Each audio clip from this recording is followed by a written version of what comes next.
Hier, à son discours devant l'Assemblée nationale, il devait y avoir des réponses fortes, a-t-il indiqué. Je constate que la première réponse du Premier ministre, c'est de faire arrêter Dieudonné. Je pense que cette chose n'est absolument pas d'actualité et que vraisemblablement on se trompe de cible.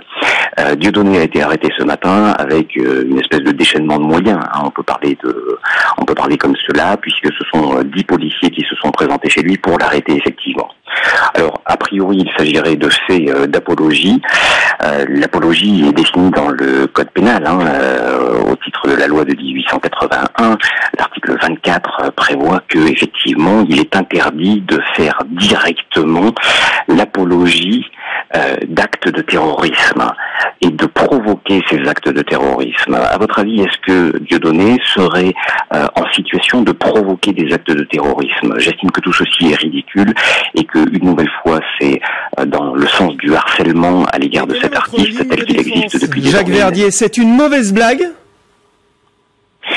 Alors écoutez, on ne peut pas parler de blague, bien évidemment. Il s'agit d'un propos qui a été tenu par écrit par Dieudonné sur son compte Twitter, dans le prolongement de la manifestation. Il est indiqué « Je me sens Charlie Coulibaly », ce qui n'est pas, bien évidemment, de manière sémantique « Je suis ». Charlie Coulibaly. Donc il n'y a aucune espèce d'identification, bien évidemment, au tueur de ces diverses personnes qui ont été prises en otage à Paris.